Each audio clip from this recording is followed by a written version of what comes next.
ಗುರು ಎಂದರೆ ಕೇವಲ ಒಬ್ಬ ವ್ಯಕ್ತಿಯಲ್ಲ, ಅದು ಒಂದು ಶಕ್ತಿ. ಗುರುವು ಅಜ್ಞಾನವನ್ನು ಹೋಗಲಾಡಿಸಿ ಜ್ಞಾನದ ಕಡೆಗೆ ಮಾರ್ಗದರ್ಶನ ನೀಡುವ ಶಕ್ತಿ. ಗುರು ತತ್ವವು ವ್ಯಕ್ತಿಯೊಬ್ಬನಿಗೆ ಮಾರ್ಗದರ್ಶನ ನೀಡಿ ಅವನಲ್ಲಿ ಅಡಗಿರುವ ಶಕ್ತಿಯನ್ನು ಜಾಗೃತಗೊಳಿಸುತ್ತದೆ. ಗುರು ಒಬ್ಬ ವ್ಯಕ್ತಿಯಲ್ಲ, ಬದಲಾಗಿ ಜ್ಞಾನ ಮತ್ತು ಜ್ಞಾನದ ಕಡೆಗೆ ನಮ್ಮನ್ನು ಕೊರೆದೊಯ್ಯುವ ಶಕ್ತಿ ಎಂದು ನಿವೃತ್ತ ಉಪನ್ಯಾಸಕ DN ಭಟ್ ಅಭಿಪ್ರಾಯಪಟ್ಟರು. ಅವರು ಸಾಧನಾ ಸಂಗೀತ ವಿದ್ಯಾಲಯ ಬಗ್ಗೋಣದ ಗುರುವಂದನಾ ಕಾರ್ಯಕ್ರಮವನ್ನು ಉದ್ಘಾಟಿಸಿ ಸಂಗೀತ ಶಿಕ್ಷಕಿ ಲಕ್ಷ್ಮೀ ಹೆಗಡೆ ಹಾಗೂ ಅವರಿಗೆ ಬೆನ್ನೆಲುಬಾಗಿ ನಿಂತ ಬಾಲಚಂದ್ರ ಹೆಗಡೆಯವರನ್ನು ಗೌರವಿಸಿ ಮಾತನಾಡಿದರು.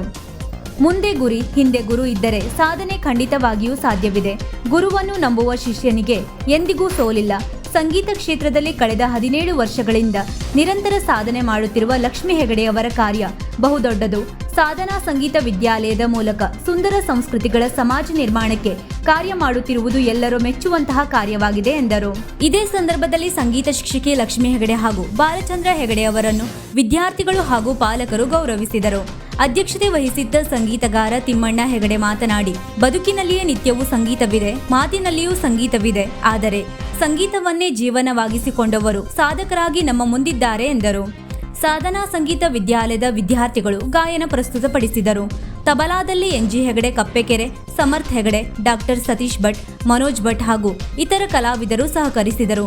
ದೀಪಕ್ ಭಟ್ ಪ್ರಾಸ್ತಾವಿಕ ಮಾತುಗಳನ್ನಾಡಿ, ಪ್ರತಿಯೊಬ್ಬರ ಬದುಕಿನಲ್ಲಿಯೂ ಗುರುವು ಜ್ಞಾನದ ಬೆಳಕನ್ನು ಹರಿಸುವವರು.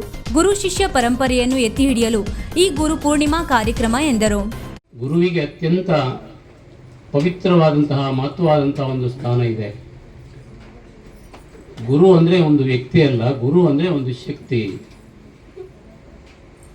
ಅಜ್ಞಾನದಿಂದ ಜ್ಞಾನದೆಡೆಗೆ, ಕತ್ತಲೆಯಿಂದ ಬೆಳಕಿನೆಡೆಗೆ, ಅಜ್ಞಾನದಿಂದ ಅರಿವಿನೆಡೆಗೆ ಯಾವೆಲ್ಲ ಶಕ್ತಿ, ಸನ್ನಿವೇಶ, ವ್ಯಕ್ತಿ, ಸಂಘ, ಸಂಸ್ಥೆ, ಗ್ರಂಥ ಇವೆಲ್ಲ ನಮ್ಮನ್ನು ಜ್ಞಾನವನ್ನು ನೀಡಿ ಸುಜ್ಞಾನದೊಂದಿಗೆ, ಸನ್ನಡತೆಯೊಂದಿಗೆ, ಸಂಸ್ಕೃತಿ ಸಂಪನ್ನವಾದಂಥ ವ್ಯಕ್ತಿ. ವೀಕ್ಷಕ ಮಹಾಪ್ರಭುಗಳೇ, ನಮ್ಮ ಚಾನಲ್ ಅನ್ನು ಸಬ್ಸ್ಕ್ರೈಬ್ ಮಾಡಿ, ಶೇರ್ ಮಾಡಿ, ಪ್ರೋತ್ಸಾಹಿಸಿ.